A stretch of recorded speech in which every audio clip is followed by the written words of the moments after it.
Welcome to TYT. I'm your host, Anna Kasparian, and we have a fantastic show ahead for you today. Although I must confess, my personal favorite story of the day is in the members only bonus episode, which of course you have to be a member to watch. James O'Keefe dances again. He dances again. And we will be talking about it with RM Brown in the bonus episode for our members, tyt.com/join to become one, or just click on the join button if you're watching us live on YouTube. We also have actual substantive stories to get to today, including updates on the war in Ukraine and the warmongering that keeps coming from war hawks who are heavily funded by the private defense contractors, people like Lindsey Graham wanting to escalate the situation. So we'll tell you what is happening on that front, along with the civil war within Fox News on that very topic as well. In the second hour of the show, we'll talk about how Texas has decided to seize an entire school district. It appears to be a political move in an effort to push its public education system toward charters. We'll talk about that in more details in the second hour. Just a great show all around. I do want to start off with, well, updates on how congressional lawmakers are reacting to the collapse of Silicon Valley Bank. With that said, let's do it. The regulators didn't catch it. There's been a lot of talk about Silicon Valley Bank wasn't being regulated because of a bill passed back in 2018 or 2019. That's not true. Yeah, a great speech by Republican Senator John Kennedy. He forgot to mention that he voted to deregulate mid-sized banks like Silicon Valley Bank in 2018. The oversight he's about to cite is complete BS, and he knows it. Silicon Valley Bank was heavily regulated. It had to file regular reports with the federal banking regulators. It was subject to stress testing. It was subject to liquidity stress testing. All the regulators had to do was read the reports that the Silicon Valley Bank was submitting, and they would have seen the problem. I'm going to explain exactly why what you just heard from Republican Senator John Kennedy is complete and utter nonsense. This idea that it was so heavily regulated and there was nothing else that could have been done. Obviously, he wants to provide cover for the fact that he was one of the many Republican lawmakers who voted to deregulate the bank, or mid-sized banks, I should say, back in 2018. But I also want to be fair and reiterate that there were Democrats who voted in favor of that deregulation as well, as many as 17 Democrats to be specific. Now, what did they do? Just as a refresher, let's go back to 2018 and discuss what the deregulation accomplished. The Dodd-Frank Wall Street Reform Bill Congress passed after the 2008 financial crisis imposed special oversight rules on banks with more than $50 billion in assets. That was good.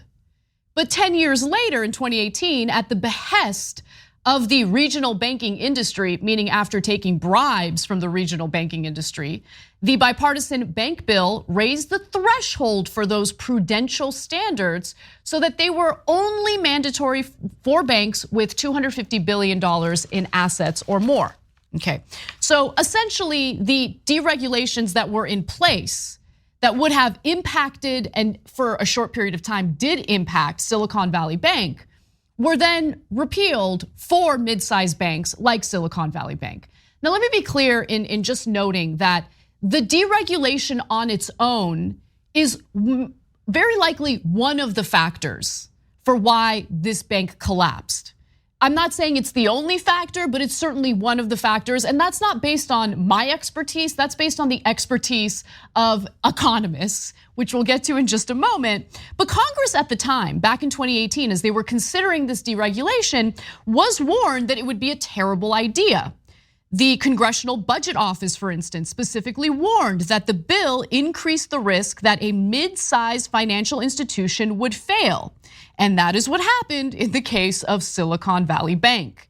Now, Republicans argue that they can essentially neglect their jobs. You know, they could take the bribes from the financial industry, they could take the bribes from mid-sized banks, they could do the bidding of mid-sized banks in this case particularly, as long as they get the funding, the campaign funding that they so desperately want and desire. And then they can essentially neglect their duty as individuals who are elected to protect the American people, individuals who are elected to ensure that banks don't do incredibly risky maneuvers with depositor money. They're just supposed to protect the American people from corporations and banks that seek to do one thing and one thing only, to maximize their profits. But lawmakers who voted for this deregulation didn't want to do that, and instead said, instead of us codifying this regulation and applying it to mid-sized banks, we're just gonna have the Federal Reserve deal with it. The body of unelected officials, we're just gonna have them, if they want, they could take a look at what these mid-sized banks are doing, and if they find any type of issue, then they can deal with it. Except we didn't elect the Federal Reserve to do that. We elected congressional lawmakers to provide oversight into corporations, into the banking system. And they failed to do that because they were paid to avoid doing their jobs. They were paid to ensure that they deregulated mid-sized banks, and that is a problem. Now, there are other issues here. Now, I want to just give you a little sense of what they're saying about the Federal Reserve's responsibility here. Republicans focused on the fact that the bill still allowed regulators like the Federal Reserve to impose stricter standards on institutions with less than $250 billion in assets if they thought it would be a good idea. So when Senator Kennedy argues like, I don't know what they're saying. They are regulated. No, they're not though. They're not regulated. You're essentially offloading, outsourcing your responsibility to the Federal Reserve. But here's the funny thing. They knew where the Federal Reserve stood on this issue, meaning they knew full well that the Federal Reserve was gonna have a complete hands-off approach. In fact, at the time, back in 2018, Jerome Powell and Randy Quayles, the chairman and former top bank regulator at the Federal Reserve, told lawmakers during hearings on the legislation in 2018 that it would be a good idea to cut regional banks some slack. Cut them some slack, too many regulations, let them go wild. Is that the regulation that you were referring to, Senator Kennedy? I mean, how pathetic is this? Now, Senator Mike Rounds, who was one of the other Republican lawmakers who voted in favor of the deregulation, has no regrets. In fact, he says this: they, meaning the Federal Reserve, had the tools available. The question is, why didn't they use the tools? No, Mike Rounds, the question is, when the Federal Reserve made it clear that they had no interest in pursuing regulation of these mid-sized banks, why did you think that they would? By the way, Mike Rounds, of course, takes money from the investment and securities industry, much like every other lawmaker that I'm going to reference in this story. Let's go to Senator Thom Tillis, another Republican. He says this: it was an option, meaning the Federal Reserve overseeing what the bank was up to. And if they choose not to do it, it's gonna be a really good question based on the activities of Silicon Valley. They're just gonna, again, outsource this to the Federal Reserve, which made it clear that they had no interest in doing oversight of these mid-sized banks. Let me continue.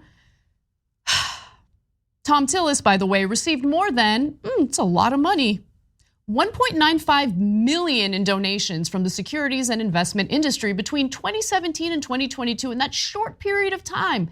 Could it be that that money made a little bit of a difference in how Senator Tillis feels about regulations toward the banking industry? Could it be? I don't know, I'm just asking questions.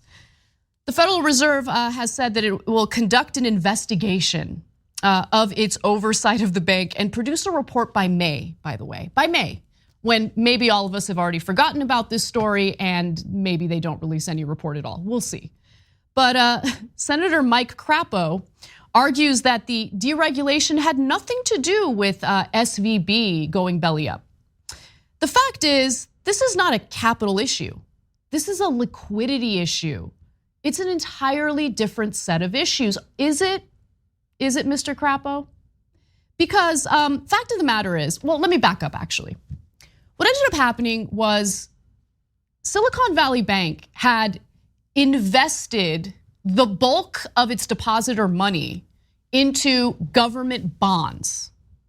When all of these depositors who were now dealing with a rough economic situation as a result of high interest rates wanted to start withdrawing some money, all of a sudden you have this mid-sized bank having a little bit of difficulty in providing the funds to fulfill those withdrawals.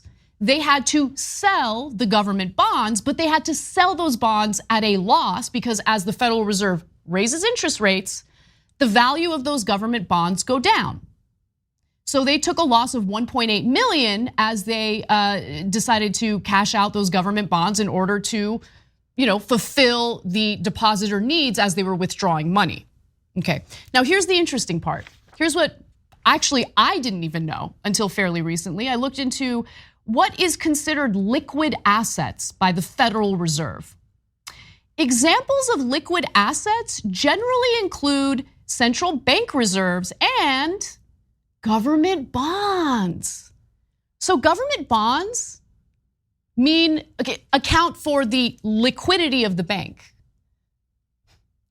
So if you have the regulation in place, and the regulation, yes, it included provisions that ensured that there was enough liquidity in the banks to deal with an economic downturn should the depositors want to withdraw money.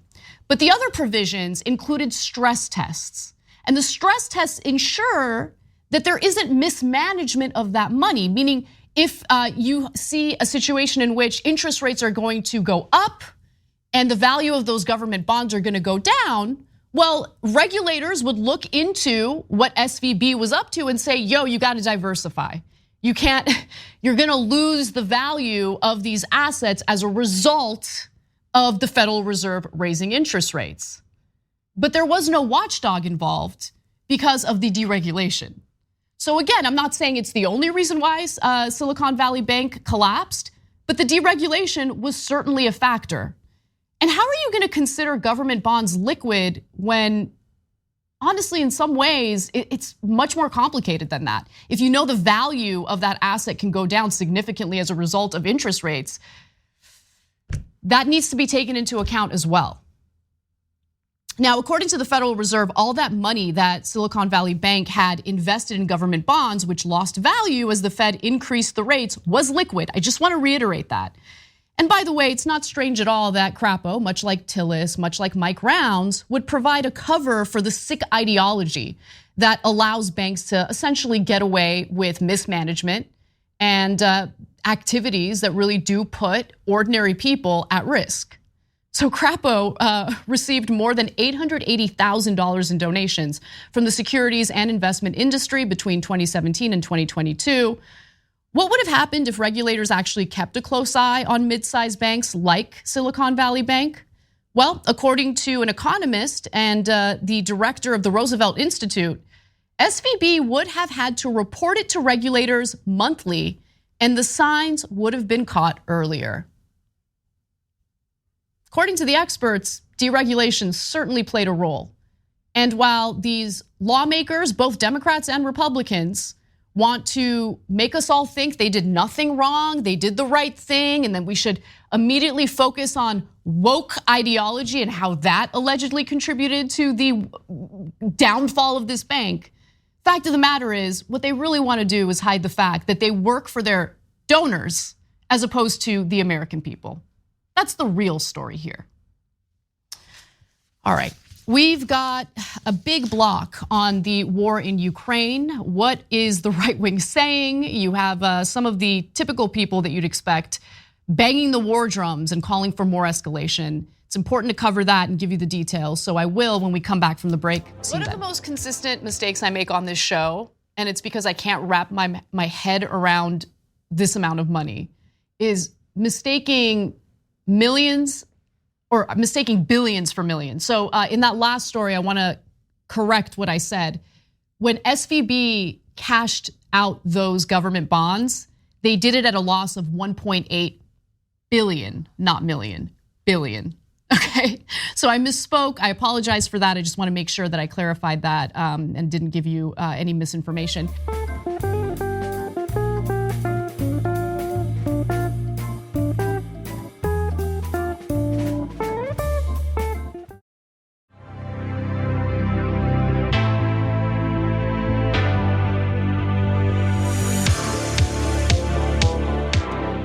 the show, everyone. Anna Kasparian with you.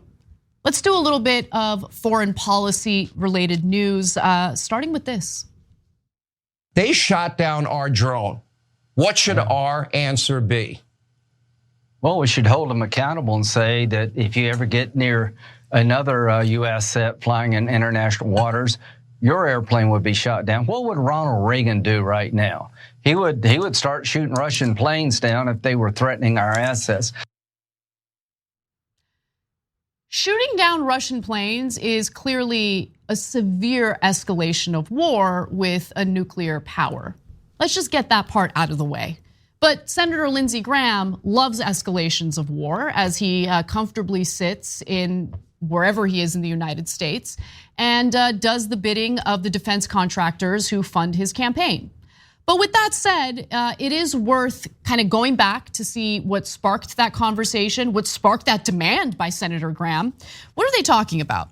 Well, there was unfortunately a collision between a Russian plane so it was a Russian plane and a US drone. Okay. Now, after that incident happened, you have both sides giving you completely different narratives. You have the Russian side giving you one narrative, the US giving you another narrative. But video has now been released, and it does appear that the United States and its argument in this particular case was correct. The video does show that a Russian plane crashed into a United States drone. Let's watch. Minutes ago, we just got dramatic new video from the Pentagon released by the military where you can see a Russian fighter jet as it was approaching the back of the American drone that has now been downed for about 4,000 to 5,000 feet in the Black Sea. In this video that has just been released moments ago, you can see where this Russian fighter jet is going up to this American drone. It is dumping fuel on it. That is what you're seeing in the video as it's approaching here. Then the jet goes away, it comes back, it dumps more fuel, and then it hits the American drone. It clipped the drone, one of the Russian fighter jets did. That is when you see the color bars there. Ultimately, of course, this is what led up to the downing of this drone. We have been following all week since this happened. This interaction that happened on Tuesday, we were told lasted for over half an hour. Now, of course, that US drone was forced to be downed in the Black Sea. Now we're talking about a US drone. We're not talking about, a Russian warplane attacking a US warplane. We're not talking about US soldiers dying as a result of this. And I also I can't believe I'm saying this because it's so incredibly rare, but I want to commend General Mark Milley, who says that the military will not consider the Russian jet colliding with a US drone an act of war. So luckily, the US military does not want to escalate war with Russia over this incident. He says incidents happen. Okay, that kind of restraint is really important. And again, I want to commend Mark Milley for putting that statement out. But when it comes to people like Lindsey Graham, any excuse to escalate war, regardless of what the consequences may be. In fact, why don't we hear more from how Graham responded to that incident earlier this week? We know that Russian drones are flying over Ukraine. Yeah. Why don't we shoot down 2 of theirs and send a message? You shoot down 1 of ours, we'll shoot down 2 the first time, 10 the next time. Why don't we do it now and send do it now? Well, what did Trump do when the Iranians were killing Americans all over the Mideast? He killed Soleimani, right? What did he do to take down the caliphate? He unleashed the military, and the caliphate was destroyed in about 3 months. Do you believe for 1 minute that Russia would have done this on Trump's watch? Do you believe for 1 minute that Russia would have invaded Ukraine if Donald Trump was president of the United States? I think they had a healthy, realistic fear of Donald Trump. There is no fear of Joe Biden. His policies are not working. We're being walked on. We're being crapped on. And we're about to have a major war because China is sizing up Biden, and they're going to go into Taiwan if we don't up our game in Ukraine. If Putin gets away with this, there goes Taiwan. The two are connected. So the administration, the Biden administration, it's been slow and weak. Every time Ukraine needs a weapon system, we have to beg to get it. So earlier in that clip, Graham mentions how Donald Trump succeeded in assassinating Qasem Soleimani, the top general in Iran. And that was, of course, after Trump decided to rip up the Iran nuclear deal, which paved the way for Iran to begin developing nuclear weapons. They continued with their nuclear program as a result of that. How exactly was that a good thing? Donald Trump had ordered an airstrike against Iran, and luckily, in the last second, he was persuaded to call it off because beginning a war with Iran would have been a disastrous idea. But if it were up to someone like Lindsey Graham, we would be at war with Iran right now as we speak. Who knows how many trillions of dollars would be funneled into that war? And that would happen, of course, if Lindsey Graham had his way, prior to Russia invading Ukraine. I mean, he's just so incredibly irresponsible and stupid when it comes to these issues. And then you have blockhead Sean Hannity, like, I think if they shoot down one of our drones, I think we should shoot down 2 of their drones. What are you, in middle school? What are you talking about? We're talking about 2 nuclear powers here. It's just little boys, that's what they are, little boys on national television pretending like they're playing with their G.I. Joes or something. Step out of the way. Can we just have some adults converse about this very serious issue? Jesus Christ. So far, Lindsey Graham has happily brought up 2 wars, okay? So the US versus Russia, the US versus China. In that scenario, it would happen after China invades Taiwan. I mean, he's just salivating, just thirsting for that to happen. Can't wait. I mean, his defense contractors can't wait. I mean, they've been beating the war drums against China for years now. But let's watch him add a 3rd war to the mix. Here's the next war that's coming. Israel is going to have to take military action to stop the Iranians from developing enriched uranium to the point it can become a weapon. They're at 84%. All they have to do is get to 90%. We're not doing a damn thing about the Iranians trying to develop a nuclear bomb. We had a plan and a deal in place. It was the Iran nuclear deal. It wasn't just between the United States and Iran. There were other countries involved, European countries involved. There was oversight. There were assurances to ensure that Iran was not developing nuclear weapons. I just love how we rip up that deal and then turn around and say, oh my God, would you look at that? Iran is no longer following through with the Iran nuclear deal, which we reneged on. And now they're developing, their nuclear program. And so now Israel has no choice but to attack them as a result of what they're doing. No, Israel did have a choice. Israel's choice, a good choice, would have been to, honor the Iran nuclear deal instead of whining about it constantly, instead of demanding that the United States government rip it up, as Trump eventually did. If you're genuinely concerned about Iran developing nuclear weapons, then maybe you don't renege on the Iran nuclear deal. How about that? But no, the whole point was to renege on it to pave the way for a possible war with Iran, okay? It didn't need to happen that way. It doesn't need to happen that way. Biden should fulfill his promise in renegotiating the Iran nuclear deal with Iran, right? But of course that's not gonna happen because God forbid the United States engage in a more diplomatic approach.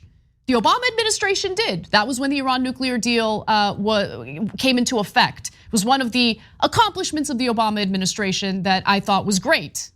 But of course, Donald Trump ripped it up and Biden failed to put it back into effect through engaging in diplomatic talks with Iran.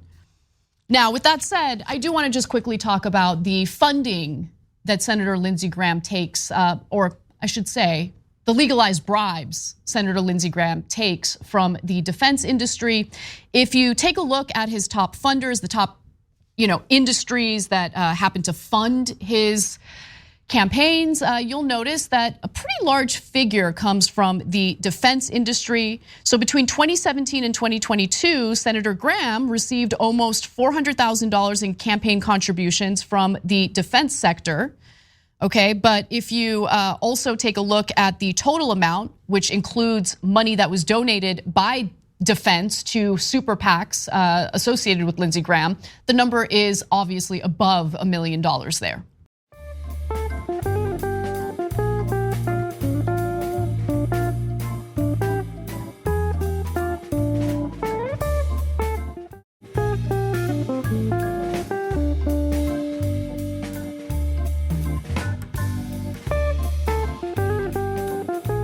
Now, what else do we know about Lindsey Graham's funding from the private contractors in this case? Well, the super PAC supporting the presidential campaign of Senator Lindsey Graham, remember he ran for president for a minute?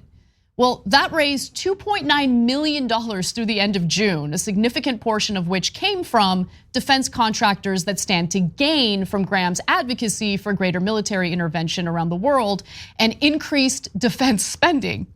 Yeah, because we have to do it, right? According to the defense industry, we absolutely must take what is left of the wealth at the bottom and just funnel it back to the top. Just a handful of defense companies just raping and pillaging the American people, and of course making the globe less safe as a result of their greed. But there's more. Graham's super PAC, called Security is Strength, received $500,000 from billionaire Ron Perlman, whose company McAndrews and Forbes owns AM General, the manufacturer of Humvees and other products for the military. The super PAC also received $25,000 from Jeffrey Immelt, the chief executive of General Electric, which is, of course, another major defense contractor. But my favorite part of this is what you're about to hear, which is during an interview with USA Today, Lindsey Graham himself argued that the defense industry is pouring money into his campaign coffers because it's a great investment. I mean, they sometimes say the quiet parts out loud, and it's incredible. If I were a defense contractor, I'd be big time for Lindsey Graham, because I've been forward leaning on rebuilding our military. People come to you because of your positions. Come on. It's amazing how this system works. I'm curious what Lindsey Graham's positions would be if there were a well-financed group of peace-loving Americans who also donated to his campaigns, maybe donated a little more than defense contractors do. I'm just genuinely curious what unbribed Lindsey Graham would say about this war, how he would perceive the situation. Because again, I just want to reiterate, shooting down Russian planes, the United States shooting down military planes belonging to another nuclear power, is a clear escalation of war. He knows that, and he's calling for it as if it's a smart idea, as if it's not belligerent, as if it's not irresponsible.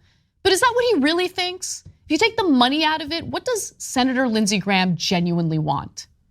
Now, if we go to our international partners and actually listen to what they're saying, it's fascinating because it seems like there's this desire for peace talks, peace negotiations. In fact, China, which is an ally of Russia, put out a list of where to start for peace negotiations.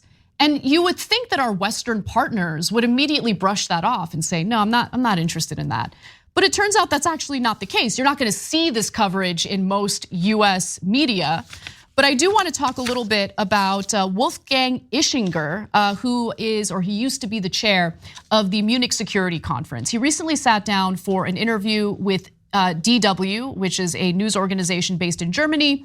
And in that conversation, he specifically talked about the need for Western countries, the Western alliance, to come together and start discussing what the standards would be, what the asks would be for a potential peace deal. Like the fact that they haven't come together to do that yet, I think is pretty damning evidence that there's just been this, let's keep going, let's keep this war going environment, as opposed to, all right, what's the plan to actually push for peace? But nonetheless, I want you to hear a little bit from this interview, so let's watch.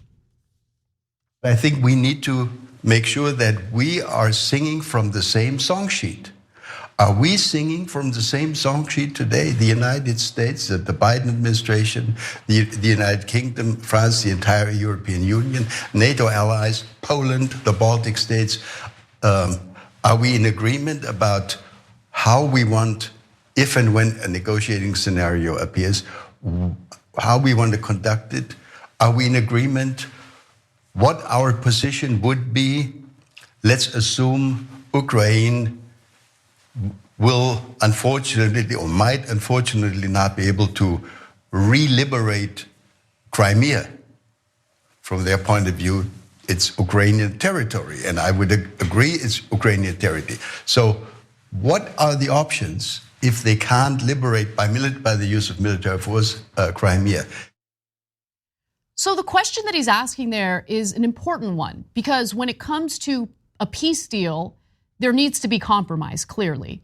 And so the question of Crimea should be debated, should be discussed among Western allies. What would a peace deal look like? What is an acceptable peace deal for, Ukraine? What would Russia agree to, right? I get that they're far away from that right now, but the fact that they're not even having conversations about what a peace deal would look like is an issue. Because let's just keep it real, guys. If you have a superpower, a hegemonic force like the United States, pouring hundreds of billions of dollars in military aid and weaponry into your country, that leads to a disincentive to engage in potential peace talks that could lead to potential compromises, right? If you know that you have this unlimited support from a superpower like the United States, again, that does serve as a disincentive. You're gonna keep asking for more military weaponry. You're gonna keep the war going. You're gonna keep fighting because you don't wanna compromise. But I would just ask anyone who thinks that's the right path to move forward with, how many people need to die in Ukraine in order to see whether or not Ukraine can somehow, with the help of the United States pouring hundreds of billions of dollars into the country through military aid, liberate Crimea? But look, I'm not an expert on this issue, right? I think that the Western countries that are aligned on this issue, as you just heard in that interview, need to sit down and really determine what would a peace deal look like? And more importantly, how do we persuade both sides to sit down and at least begin negotiating this peace deal? There were failed peace talks in the very beginning. Now there are no peace talks at all. And I think that's a problem. With that said, I do want to go to how, what his reaction was, what Wolfgang Ischinger's reaction was to China attempting to broker a peace deal. And his answer honestly surprised me. So let's watch. I think it would be a big mistake, a diplomatic error, if we decided to ignore the Chinese paper. I agree, the Chinese paper is not a peace plan. It's just a list of rather abstract positions. And there are points, there is at least one point among the 12 points which I think would be quite unacceptable to Western negotiators. That's the point about sanctions, where China argues that it is unlawful under international law for the West to slap sanctions on Russia without proper UN Security Council entitlement. But when you look at the other points in the Chinese paper, I think they are not totally useless at all. You're not going to hear that perspective in the United States. And that's the reason why I was surprised at how seriously Ischinger took China's letter, right? So he doesn't want to call it a peace deal. He doesn't want to call it a peace proposal. I get it, but it's a good or a potential starting off point. That's how negotiations work. You have both sides, saying what they would like to accomplish, what their proposal is. And through negotiations, there's some give and take, there's some compromise. But at the end of the day, if those negotiations are successful, we could see a day where the war in Ukraine ends. And so rather than brushing off China and saying, well, China's not an ally, China's adversarial, China this, China that, our Western allies seem to be more open to engaging in these negotiations and these conversations. Now, do we know whether Putin is open to those negotiations and conversations? We don't know. But there should at least be some sort of blueprint where our Western allies are all in agreement as to what a decent peace deal would look like. And they haven't even done that. That is so incredibly concerning to me. Because again, it's not just about the weapons that get sent to Ukraine. It's not just about that. It's about the lives that are lost as this war keeps going. And it is shocking to me that there isn't more of a call, a more united front among those on the left in pushing for peace negotiations. Doesn't mean that you abandon Ukraine. It doesn't mean that you let Russia do whatever it wants to the Ukrainians. But so far, what I've seen from the United States government in response to this is more military weaponry, more military funding toward Ukraine, and more of a disincentive for Ukraine to sit down and potentially work out a peace deal with Russia. Just keeping it real with you. We got to take a break. When we come back, we've got more news for you, including the civil war within Fox News over this very issue. Don't miss it.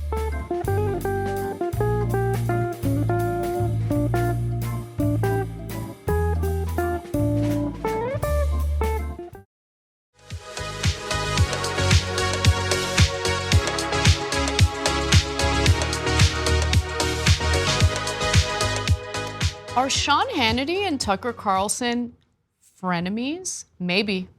Let's watch. What would Ronald Reagan do right now? He would start shooting Russian planes down if they were threatening our assets. What would Ronald Reagan do? Oh, good question, Senator Graham. Ronald Reagan's two-term presidency was notable for the fact that he did not declare war on the Russian Air Force, and therefore the United States did not go to war with Russia.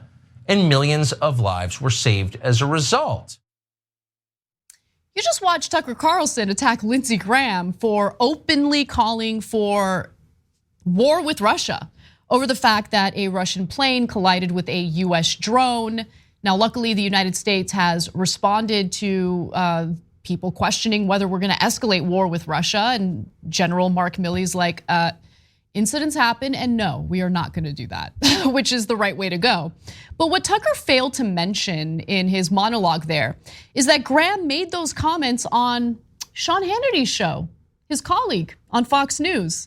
And Tucker's colleague Hannity was incredibly receptive to that pro-war message.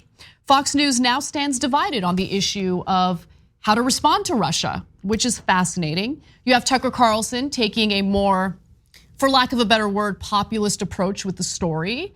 And if you look at the voter base for the Republican Party, there's a slim majority that's still supportive of the US supporting Ukraine. About 51% in recent polls want to continue providing aid to Ukraine. But that number has gone down considerably when you compare it to where Republican voters' minds were at in the very beginning of that war. So my view of this is that Tucker Carlson is just following where the voter base is and he's pandering to them. I don't really think he has a genuine ideology on this issue, but it doesn't matter. For the sake of this conversation, let's pretend like he does, okay? Hannity and Brian Kilmeade, though, openly cheerlead for the United States to engage in a hot war with Russia. So let's watch Senator Lindsey Graham's full comments, followed by the rest of Tucker Carlson's commentary. They shot down our drone. What should our answer be? Well, we should hold them accountable and say that if you ever get near another US set flying in international waters, your airplane would be shot down. What would Ronald Reagan do right now? He would start shooting Russian planes down if they were threatening our assets. Ronald Reagan's two-term presidency was notable for the fact that he did not declare war on the Russian Air Force, and therefore the United States did not go to war with Russia. And millions of lives were saved as a result. That's not a small thing. But one in the Reagan win column there, another president they told you was a crazed warmonger who actually kept us out of war, but won the Cold War anyway. And how did Reagan do that? Well, simple, he kept the American economy strong. Do you remember that? Seems like a long time ago. It's pretty much the opposite of the approach being pushed right now by Lindsey Graham and his friends in the War Party. Their plan is to ignore our borders in the United States, but to defend Ukraine's. They're even funding the Ukrainian pension system, not kidding, as our own American banks collapse. What would Ronald Reagan do? He'd probably vomit if he saw it. We're glad Ronald Reagan is not here to watch Lindsey Graham invoke his name to justify anti-American stupidity. So Well, you have Tucker Carlson taking a clear anti-war approach to this issue and clearly calling out a Republican senator for his views on it. Behind the scenes, you have Hannity yucking it up with Senator Lindsey Graham on this issue and essentially cranking up the militarism to 11. Let's watch. Now, Putin's thugs, as we talked about last night, they took down a US Reaper drone over international waters, which in most cases, most presidents would view as an act of war. There would be some military response. What did Biden do in response? Pretty much nothing. Actually, worse than nothing. The White House started to make excuses for Putin's risky behavior. Now get this, Russia is now attempting to retrieve our drone from the Black Sea that they took out of the sky before our Navy can get to it. Where is the pushback? Joe, where are you? You're the commander in chief. Where is American leadership? Why are you going to take this? Can I just ask you guys something real quick? Because this is a US drone off the coast of Russia. What would the United States do if there was a Russian drone off the coast of, the United States? Just a genuine question, hoping for a genuine answer. And I think you guys know what the answer is, okay? I think we'd go even further than Russia did in this case of shooting down, not shooting down, but colliding with a US drone. But nonetheless, you also have Brian Kilmeade, who backed Sean Hannity's calls for an escalation. And he did so in an interview with Republican Representative August Fluger. Let's watch. People say, well, we don't want World War III. Who does? But with the Russians, weakness gets you there quicker. They cannot afford to confront us. They cannot handle the Ukrainian army. Do you think they can handle NATO? Why don't we think boldly and strongly? You're exactly right. The only thing that Russians respect is strength. And this is the thing that our foreign policy, it starts at the top. We should have a strong approach in every aspect of foreign policy. And now you see the weakness that's coming out of the response here. The Russians respect strength? How so? The Ukrainian response to Russia's invasion has been incredibly strong. And Russia doesn't appear to respect it. I mean, it's just incredible to me how these neocons have learned no lessons from all of our foibles, our foreign policy foibles over the last several decades. And they just want more war. But here's the thing. You'd be naive to think that this is what they have organically come up with, that they've done their due diligence and they've read all the details, they've researched the matter, they're getting briefed on the matter, they really, really care, they know what they're talking about. No, don't be naive. Let's go to the representatives' campaign contributors in this case. And if you look at the defense industry, one of his top donors when it comes to defense. So even if the issue has to do with escalating war with a nuclear power, I don't know if people really fully understand that, okay? Mutually assured destruction is a possibility if you ramp up war with a nuclear power. But since their campaign donors demand them to escalate the situation, they're gonna do it. They're gonna do it, knowing full well that it could lead to the destruction of the United States through the use of nuclear weapons. It is out of this world, it is insane. They don't care. When you're greedy, you're willing to destroy anything for that money, anything, including the country you live in. It really is amazing to watch it. So we'll see how this disagreement within Fox News is gonna play out. It really is fascinating to watch, but I do agree, I can't believe I'm saying this, with Tucker Carlson's take on this. We absolutely should not escalate war with Russia over one of their planes colliding with one of our drones off the coast, off the coast of Russia. It's insane. All right, well, let's move on. Because this story is, this story, in my opinion, is a perfect example of how people can only see through their own lived experience and can't understand the plight of others. Let's do it.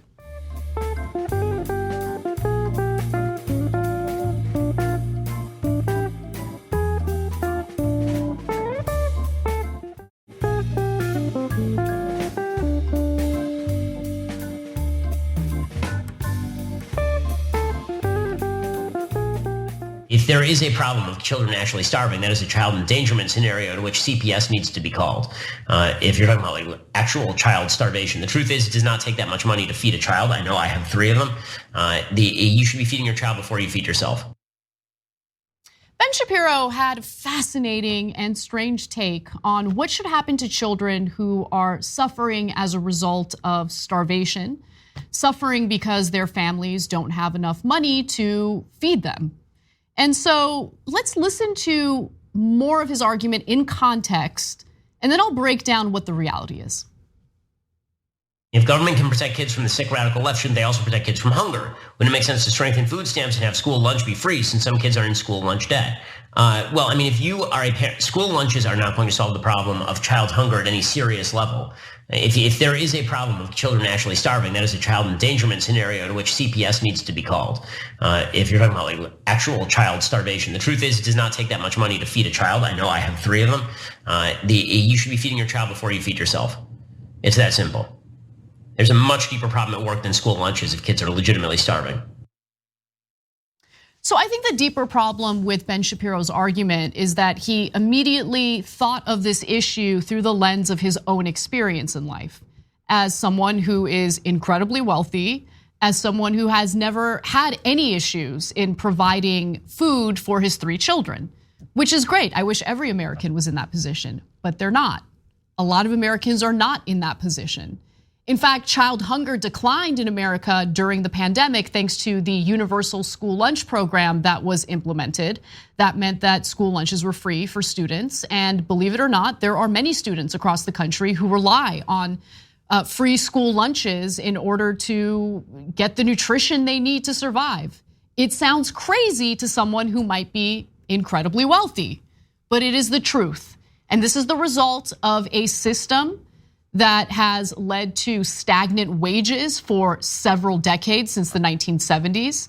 This is the situation that we deal with when we have no labor power in this country and Congress that refuses to represent the best interests of its constituents because they're literally paid by corporate interests not to. I mean, it's so obvious when you look at the reality of the matter, when you look at poverty in America, even before the pandemic, the Federal Reserve put out a report indicating that nearly half of the country, half of Americans couldn't even afford a $400 emergency.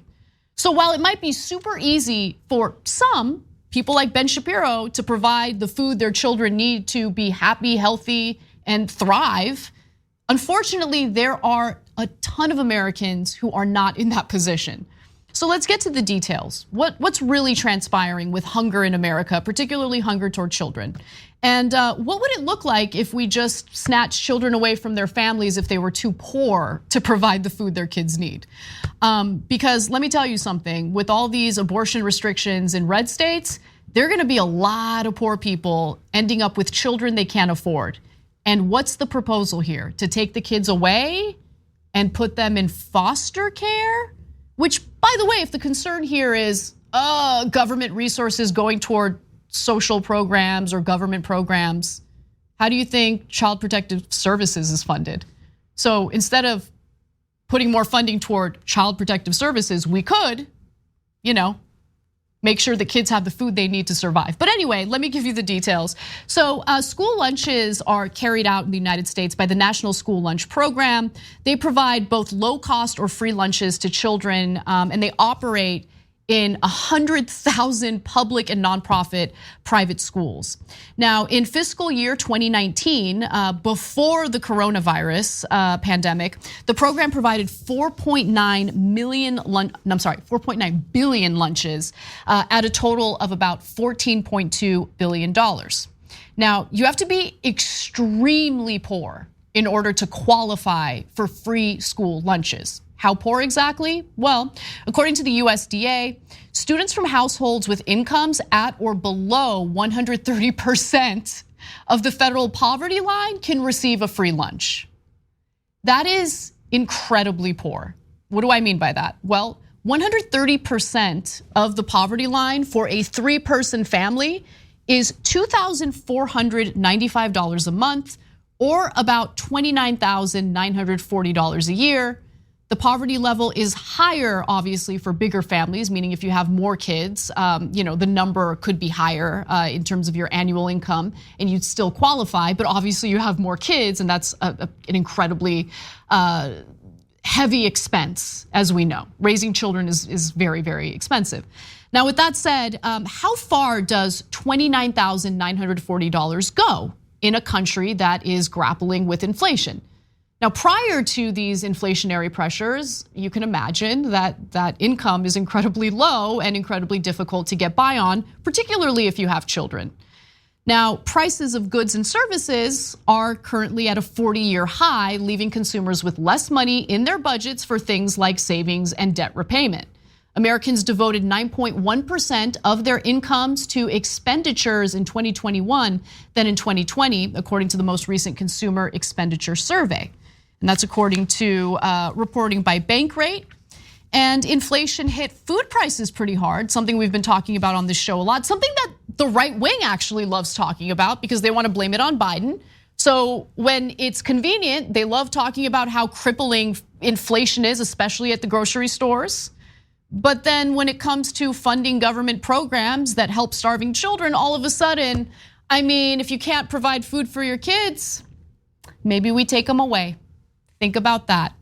Now, in 2021, households in the lowest income quintile spent an average of $4,875 on food, representing, get a load of this, 30.6% of their income. That is insane. While households in the highest income quintile spent an average of $13,975 on food, representing 7.6% of their income, meaning the wealthiest individuals in this country, as a result of their extreme wealth, obviously, spend a far smaller portion of their earnings on groceries. So the food prices have obviously hit the poorest Americans the hardest. Now, why don't we take a look at the price changes for food at home categories, okay? So this is from the USDA, the Economic Research Service, using US Department of Labor and Bureau of Labor Statistics data, and here's what they found. Average annual food at home prices were 11.4% higher in 2022 versus 2021.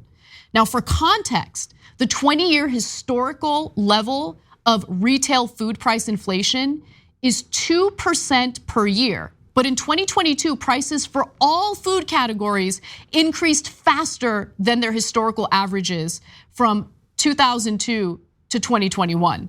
Prices for 9 food categories increased by more than 10% in 2022. Egg prices rose most sharply by 32.2%. Prices for fats and oils increased by 18.5%. Poultry increased by 14.6%. Other meats increased by 14.2%. You guys get the point, right? You guys get the point. So the economic situation for most Americans, nearly half of Americans, was already precarious, already awful prior to the pandemic. The pandemic made things far worse. In fact, here's a profile on one family and what they experienced. Is there a night that you and your husband go without food just to make sure the kids have food? Most of the time. We will make sure that they have had their portion and maybe another portion before we would eat. And me and Dad have kind of gotten to the point of now that we only eat maybe once a day. All right, y'all. Let's settle down. Meet the Gray family. 3 kids with special needs. Dad, a dishwasher, and Shauna, a server. So just to get a little bit of food is a hard deal nowadays. Both of them lost their jobs when restaurants were forced to close. Some milk this morning. Entering their apartment is humbling. Inequality exploded further during the coronavirus pandemic. Americans now have record consumer debt, record household debt.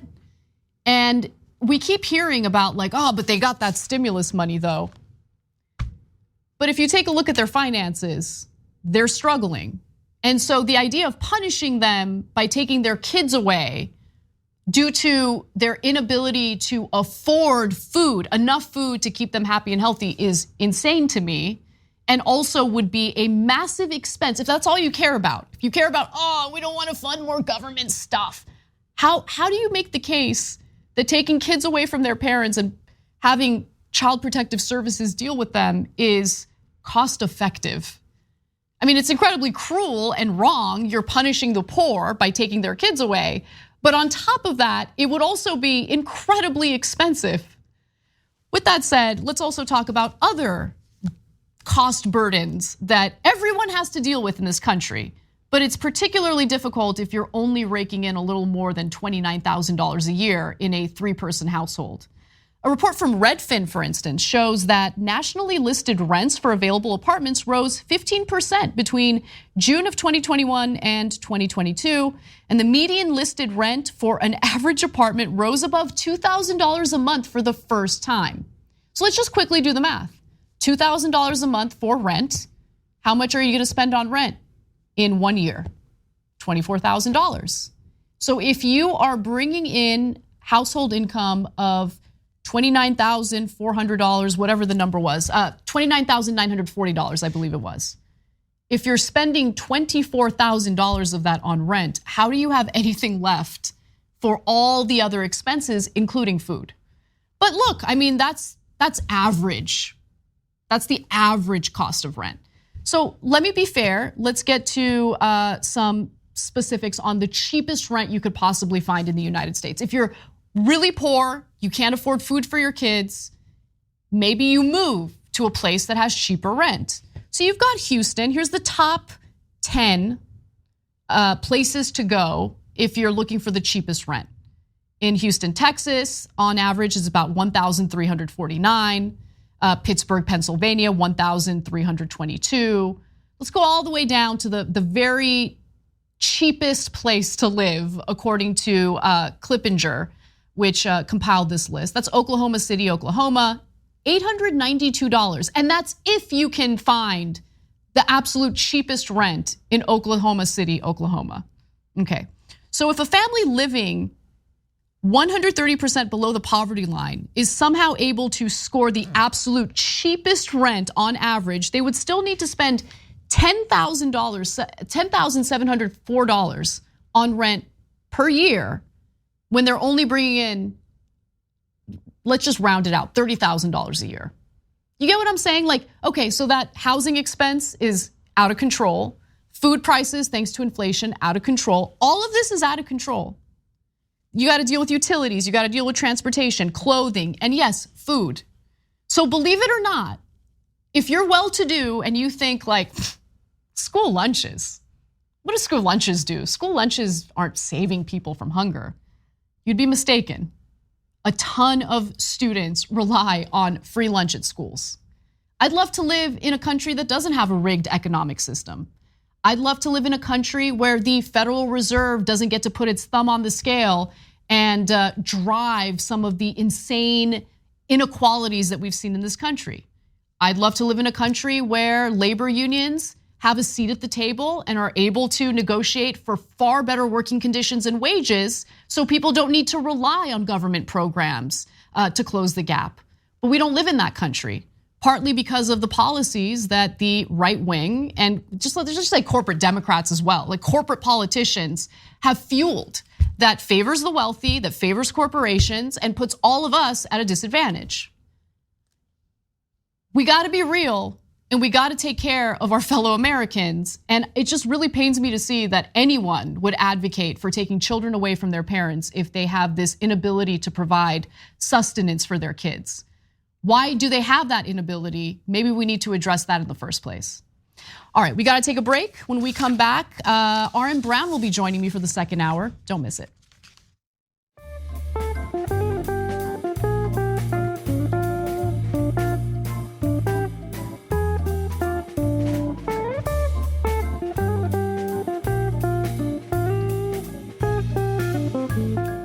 Thanks for listening to the full episode of The Young Turks. Support our work, listen ad-free, access members-only bonus content, and more by subscribing to Apple Podcasts at apple.co/TYT. I'm your host, Cenk Uygur, and I'll see you soon.